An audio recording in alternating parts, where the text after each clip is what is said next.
మహాత్మా గాంధీ ఉపాధి చట్టానికి పేరు మార్చి బీజేపీ ప్రభుత్వం మహాత్మా గాంధీ పేరునే ఈ దేశం హిస్టరీ నుంచి అలాగే ఫ్యూచర్ నుంచి తీసేయడానికి ప్రయత్నం చేస్తోంది. ఇది కాదు, ఈ రోజు మీరు చూస్తున్న ఇంతమంది 2-3 గంటల నుంచి ఈ ఎండలో బయట కూర్చుని పెద్దలు, మంత్రివర్యులు, ఎమ్మెల్యేలు, కాంటెస్టెడ్ ఎమ్మెల్యేస్, సికింద్రాబాద్, హైదరాబాద్ అలాగే ఖైరతాబాద్ డిస్ట్రిక్ట్ లీడర్స్, వందలాది మంది సామాన్య జనులతో కలిసి ఇక్కడ మీరు చూస్తున్నారు నిరసన చేయడం జరిగింది. ఇది ఒక హెచ్చరిక బీజేపీకి. మీరు ఎన్నెన్న ప్రయత్నాలు చేసుకోండి, మహాత్మా గాంధీ గారి పేరుని మీరు కొట్టివేయలేరు. మహాత్మా గాంధీ అంటే ఒక పేరు కాదు, ప్రతి భారతీయుడి గుండె చప్పుడు.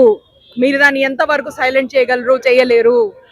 ఎప్పుడు ఎన్ని పేర్లు మార్చినా గానీ దాన్ని మహాత్మా గాంధీ ఉపాధి పథకం అనే పేద ప్రజలు గుర్తిస్తారు. ఆయన స్ఫూర్తి మూలంగా, ఆయన ఆలోచన మూలంగా ముందుకు తీసుకెళ్లిన ఉపాధి పథకాన్ని బీద మనిషికి ఒక డిగ్నిటీ, ఒక గౌరవం ఇచ్చే ఆ ఉపాధి పథకాన్ని ఆ పేరు ఎలా మార్చగలరు? అది మహాత్మా గాంధీ గారు ఈ రోజు కాదు, ఎప్పటి నుంచో మనకి ఆ స్ఫూర్తిని ప్రదానం చేస్తూనే ఉన్నారు. మన కాన్స్టిట్యూషన్ లో, మన లాలో, మన ప్రతి గవర్నమెంట్, కాంగ్రెస్ ప్రభుత్వంలో చేసిన ప్రతి డిసిషన్ వెనకాల ఉన్న ఆ మహనీయుడి పేరుని మీరు కొట్టివేయలేరు. ఇదే చెప్తూ ఈ రోజున మీరు చూశారు గవర్నర్, పిసిసి ప్రెసిడెంట్, అలాగే మంత్రివర్యులు, ఎమ్మెల్యేస్ అందరూ వచ్చి మాట్లాడటం కూడా జరిగింది. ఈ మా నిరసన, మా ప్రొటెస్ట్ కంటిన్యూ అవుతుంది. ఎప్పటిదాకా బీజేపీ వాళ్ళ డిసిషన్ ని వాపస్ తీసుకోరో అప్పటిదాకా ఈ పోరు నడుస్తూనే ఉంటుంది. బీజేపీకి గాంధీ పేరు అంటే భయం, బీజేపీకి గాంధీ పేరు అంటే అసూయ, బీజేపీకి గాంధీ పేరు అంటే ద్వేషం. గోడ్సే వచ్చి ఒక్క ప్రయత్నం చేశాడు గాంధీ పేరుని తరలిద్దాం, కొట్టివేద్దామని. అయిందా? అవ్వలేదు కదా. మళ్ళీ బీజేపీ అదే ప్రయత్నం చేస్తోంది.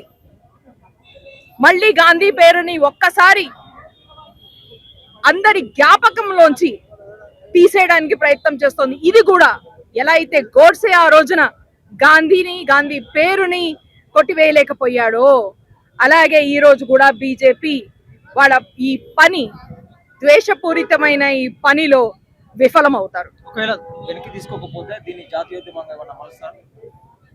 జాతీయ ఉపాధి హామీ పథకం కావచ్చు, ఆ ఉద్యమంలాగా ఏమైనా చేపడతారు? ఖచ్చితంగా. మీకు తెలుసు, ఉపాధి పథకం, మహాత్మా గాంధీ ఉపాధి పథకం తీసుకొచ్చింది కాంగ్రెస్ ప్రభుత్వం 2005లో. దీనికి 2009లో మహాత్మా గాంధీ గారి పేరు పెట్టడం జరిగింది. ఆ రోజున ఆ పథకం తీసుకొచ్చింది సోనియమ్మ చైర్మన్ గా ఉన్న నేషనల్ అడ్వైజరీ కౌన్సిల్, ఏదైతే ఆ యూపీఏ ప్రభుత్వం ఆ టైంలో ఉందో, నేషనల్ అడ్వైజరీ కౌన్సిల్ సోనియమ్మ దీంట్లో ఎన్నో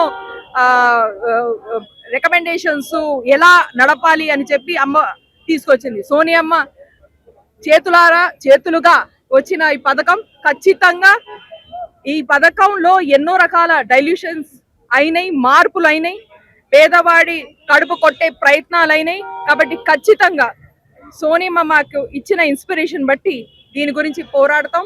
ఈ రోజు మీరు హైదరాబాద్ లో చూస్తున్నారు, రేపు డిస్ట్రిక్ట్స్ లో చూడబోతున్నారు. జిల్లా వారీగా ఈ పోరు తెలంగాణలో జరుగుతుంది. కానీ ముఖ్యంగా ఏంటంటే, ఇక్కడ మనం ఇవాళ నుంచున్నది సనత్ నగర్ నియోజకవర్గంలో రామ్ గోపాల్ పేట్, ఈ డిస్ట్రిక్ట్ సికింద్రాబాద్.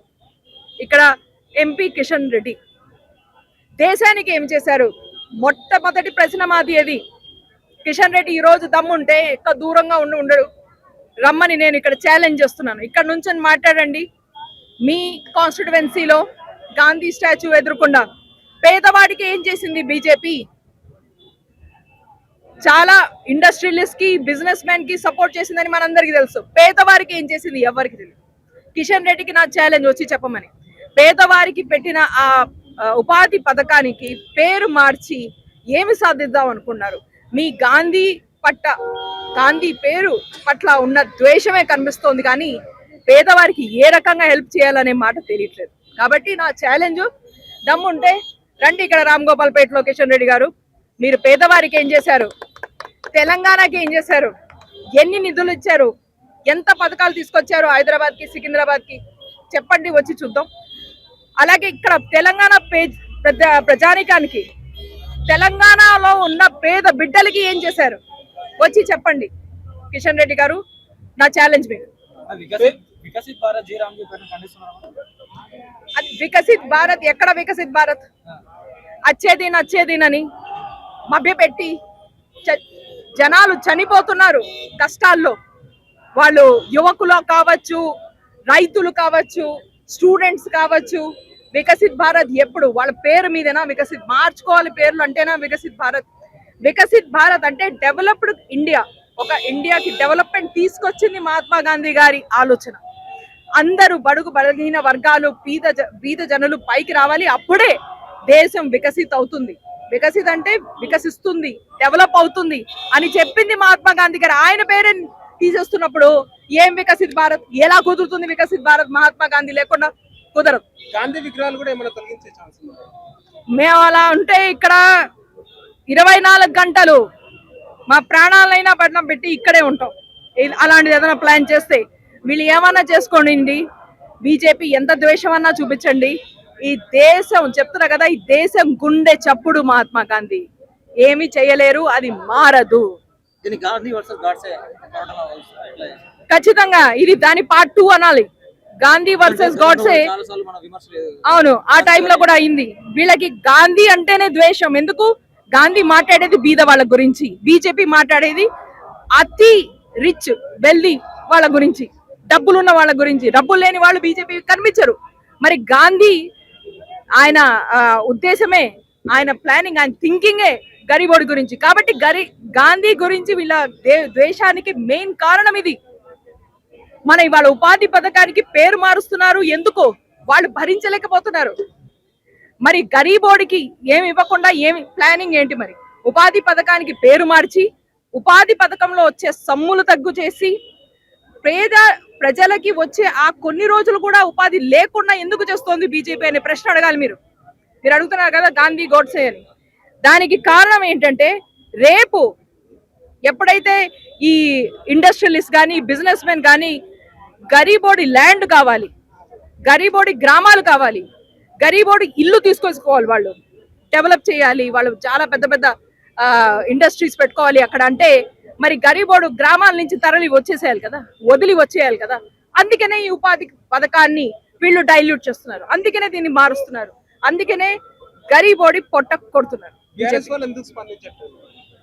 ఏమో, వాళ్ళకి ప్రతిరోజు ధర్నా చేయడానికి 100 విషయాలు ఉంటాయి. ఈ రోజున గరీబోడి గురించి ఎందుకు ధర్నా చేయట్లేదు? అది ఒక మంచి క్వశ్చన్ మీరు అడిగినది. సొంత కరప్షన్ లోంచి ఎలా బయటపడాలనేది ఆ ధర్నాలు చేసుకుంటారు, ఆ ప్రెస్ కాన్ఫరెన్స్ చేసుకుంటారు బీఆర్ఎస్, కేటీఆర్ వీళ్ళందరూ. కానీ గరీబోడి గురించి, తెలంగాణ ప్రజానికాని గురించి, తెలంగాణ ఉన్న గరీబోడి గురించి మాట వచ్చినప్పుడు ఎక్కడ కేటీఆర్, ఎక్కడ హరీష్ రావు, అసలు ఎక్కడ బీఆర్ఎస్? ఇక్కడున్న మనం సనత్తగలో ఉన్న ఎమ్మెల్యే తలసాని శ్రీనివాస్ యాదవ్ ఎక్కడ? గరీబోడి గురించి మాట్లాడుతున్నప్పుడు ఎక్కడ శ్రీనివాస్ యాదవ్ గారు, ఎక్కడ మీరు? సో వీళ్ళు సొంత కరప్షన్ కేసెస్ లో నుంచి ఎలా బయటపడదామా, దాని నుంచి ప్రజల్ని ఎప్పుడు మధ్య పెడదామా అన్నప్పుడు ధర్నాలు, ప్రెస్ కాన్ఫరెన్స్లు, ప్రెస్ స్టేట్మెంట్లు అన్ని చేస్తారు. మరి సామాన్య ప్రజానికానికి ఏదన్నా ముప్పు వచ్చినప్పుడు, వాళ్ళకి ఏదైనా మద్దతు చేయాలన్నప్పుడు ఎక్కడ వీళ్ళు? ఇది నా ప్రశ్న. మరి